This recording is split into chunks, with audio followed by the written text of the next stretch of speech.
members have achieved outstanding success in many fields, and in recognition of this work, I'm so pleased that today we'll be awarding the inaugural PSU Alumni Achievement Award.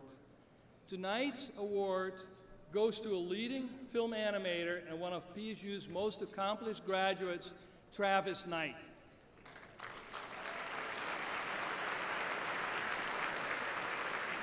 Travis received his bachelor's, you'll get a lot more chance to applaud for Travis. Travis received his bachelor's degree from PSU in social science in 1998. I'm a sociologist, so I know he's a smart guy. His wife Donna is also a PSU alum. He's now the president and chief executive officer of Laika, the local animation studio that received international acclaim for its feature films, Coraline and Paranorman.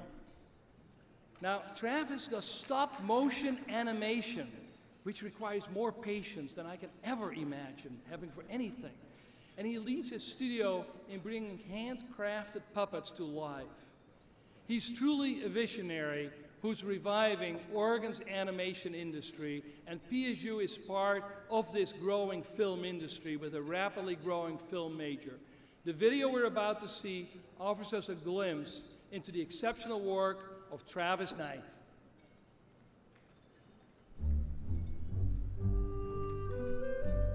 In the beginning, there was a childhood fascination with all things animated.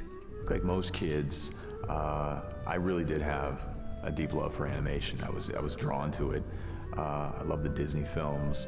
Love the kind of the Saturday morning cartoons and the after-school specials.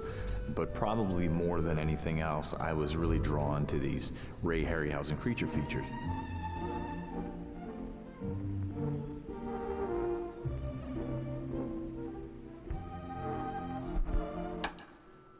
Like many animators of my generation, it came down to learning by doing, making horrible mistakes, and slowly but surely figuring out, learning it, and then growing as artists. But before grown-up animation, there was Portland State University. It was a really interesting place with just a lot of different kinds of people, and that's one of the things that I found so stimulating about it. To me, it was the perfect kind of place for me to be in. If I had just gone off to a college in this kind of perfectly manicured environment where basically everyone was the same fundamentally and from the same kind of at the same moment in their lives, I don't think I would have gotten the richness of the experience that I ended up getting in Portland State. That richness led to the creation of Laika and the studio's box office smash hit, Coraline. A parallel place. We've been waiting for you, Coraline. Where parents are always fun. I love your garden! Can't believe you did this! Coraline won Annie Awards for Best Music, Character Design, and Production Design, and received Academy Award and Golden Globe nominations for Best Animated Feature.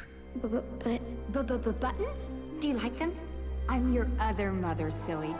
Towards the end of Coraline, I had, an idea for a movie and a script, or part of a script. And he got to look at the first 30 pages and he sent me an email, I think, saying, great, where's the rest? I think I said something along the lines of, oh, it's at home. But what I meant was, it's at home waiting to be written. So I was going home at night while I was working on Coraline and typing furiously. I knew what the story was, I had loads of notes and stuff, but I wasn't actually expecting him to read it or say, yes, this is good, let's take a look at this. But he does have some friends. Norman, wait up! I like to be alone. So do I! Let's do it together. It's just that most of them Good morning. aren't exactly alive. How's it hanging? Haven't heard that one before. It became clear that this was a story that needed to be told. It was a story about a kid who was kind of on the fringes of society, who's sort of been pushed aside because he had this very strange gift. But ultimately, it's this one gift that he has that it brings his whole community together. If you look at Coraline and Paranorman, they're both brave movies. I can't see many other studios making movies like this, ones that are outside the norm, that break the formula. I think what Laika is doing, which is, being championed by Travis, is telling stories that the other studios aren't telling, that maybe are a bit more dangerous and more exciting because of it. we have been able to gather the best artists and practitioners of stop motion in the world, and I think it's because people are excited about the mission of what we're trying to do, to really take the medium to a place that it's never been before, and to tell the kind of stories that are more emotionally resonant, that are more thought-provoking, that are more challenging. It's not just, you know, a standard little Hollywood formula of what a cartoon should be. It's something that actually has some resonance and meaning. Travis Knight feels that Portland State University helped mold his eclectic artistry. Portland State is kind of a microcosm of Portland at large. When I think about Portland, one of the things that I love about it is it's this strange combination of kind of a progressive urban center and a frontier watering hole. You have this strange collection of people where you have, you know, tree-hugging hippies and you have clod-hopping hillbillies, you know, interacting with each other. And I think anytime you take those, you know, things from different extremes and put them together, it's fertile ground for all kinds of creativity and innovation and ideas. You don't want a situation where you have this monolithic mindset, and I think Portland does not have that. I think you see the reflection of that in a place like Portland State. I'm so happy that I am a Viking. We're happy about that too, and proud to award Travis Knight our first ever Alumni Achievement Award. Well, he's passionate about his art form. He's brave. He's a leader. He's incredibly talented. He's one of the finest animators, you know, that I've ever seen. And he's a good guy.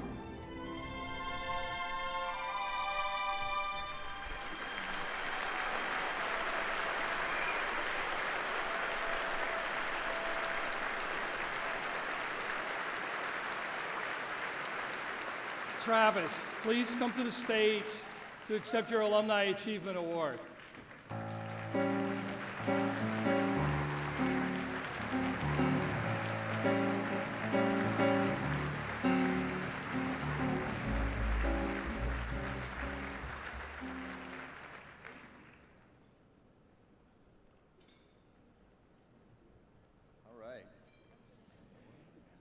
Incidentally, there's no way we're getting out of here in time tonight. You totally lost that bet, Pim. It's been 14 years since I graduated from Portland State, and I got a lot to say to you people. I'm going to begin with an airing of grievances. No, really, I'm honored and I'm humbled to be the recipient of this Alumni Achievement Award, an award that has a long and prestigious history going all the way back to October of 2012. Like, that's not that impressive, but there's no need to clap for that. Look, I was surprised as anybody to get this award. It's, I understand it was not a slam dunk. There was a fair amount of controversy in the voting. Apparently, I narrowly beat out such notable PSU graduates as Holly Madison, the Playboy Playmate, and Courtney Love, who was disqualified because technically she didn't actually graduate. I was as shocked as all of you to hear that. But we do share some things in common, like Holly and Courtney. I'm an attractive woman. And a hometown kid made good, or marginally socially acceptable. I was born and raised here. I am an Oregonian through and through, a native son of this great state. You guys are so easy. I have rainwater, microbrew, and fair trade coffee coursing through my veins. What's more, I have a very deep personal connection to Portland State. Not only am I an alumnus, my father worked here, teaching accounting in the 1960s. And my mother was a student. She went to school here. In fact, my parents met at PSU, on campus, in my dad's class that he was teaching. I think y'all get the picture. Scandalous. So look, in a very real way, if it weren't for PSU, I would not be here at all.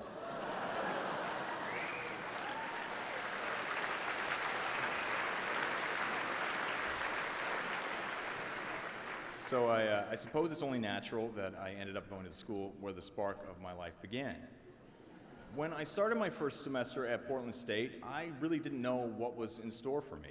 My only exposure to college life at that point was through a well-worn VHS copy of Animal House and far too many late-night viewings of those 80s-era sex romps on Cinemax. So it's probably understandable that with my first tentative steps into Newburger Hall, I fully expected to be bombarded with an orgiastic bacchanalia of Jell-O shots and beer bongs. Barrel-chested frat boys, nubile co-eds, and a cranky old dean who was to inevitably become my nemesis. But, look, I was sorely disappointed. I got none of that at Portland State, not even the cranky old dean, because PSU was not the hopped-up, hedonistic orgy of my sordid imagination, or the idealized high-tone academy of fiction, with stunning classical architecture and manicured lawns. It was not a romantic, cloistered institution. Rather, it was a warm and welcoming academic community, open to the world, nestled in the heart of the city, in a gritty urban campus. Or, put another way, it's kind of a dump.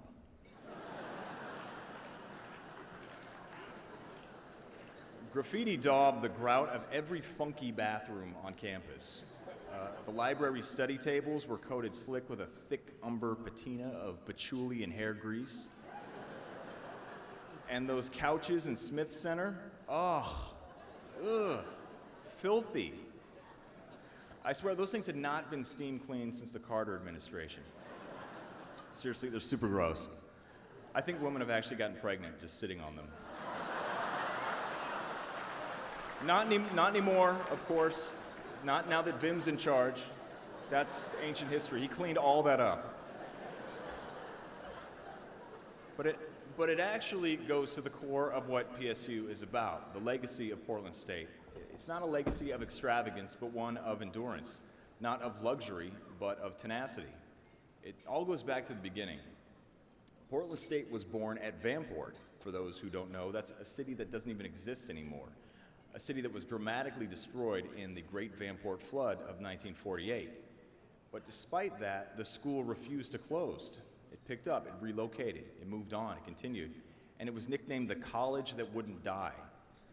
But of course, students being students came up with their own nickname for the school. They called it the college without a future.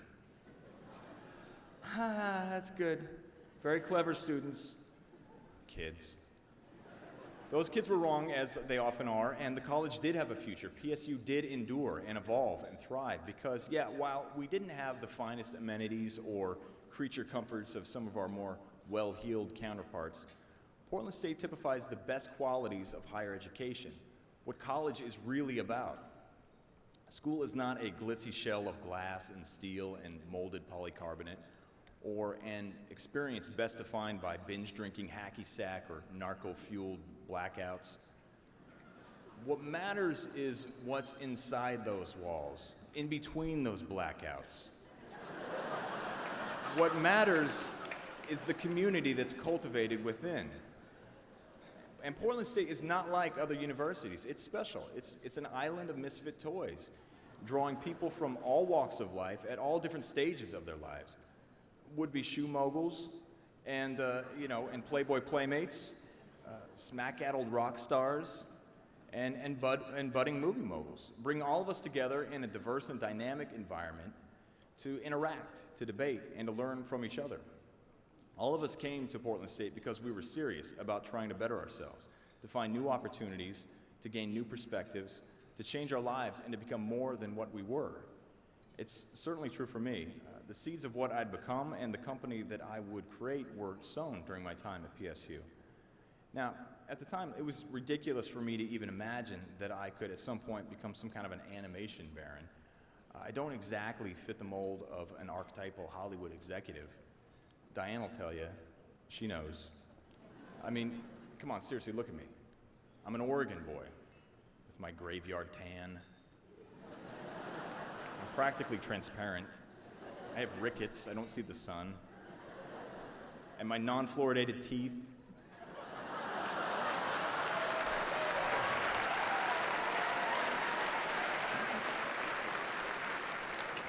But still in all, 6 years after I graduated, Leica was born, and 8 years after that, here I am, a neophyte captain of industry, with 2 feature films under my belt, a third on the way, and an Academy Award nomination for Good Measure. And with, no, you don't have to, no, come on. I'm not looking for a, okay, all right, that's fine. Within the marrow of those achievements is DNA drawn from Oregon, from Portland, and the Portland State community, a community that changed my life and gave me purpose. In short, my work and Leica's films are a tribute to the lessons taught and the principles exemplified by the faculty, the students, and the entire community at Portland State University, the college that wouldn't die, the place where I found my voice, the place where my dreams took root, the place where my family began. Portland State touched me in a very special place, and I want to touch it right back. So thank you for this honor. I am deeply humbled. I will try not to embarrass you all in the future. I know it's too late, but maybe Courtney Love is still available? But I'll try to live up to the standard that you've set for me with this wonderful distinction, and for that and a host of other reasons, I am profoundly grateful. Thank you.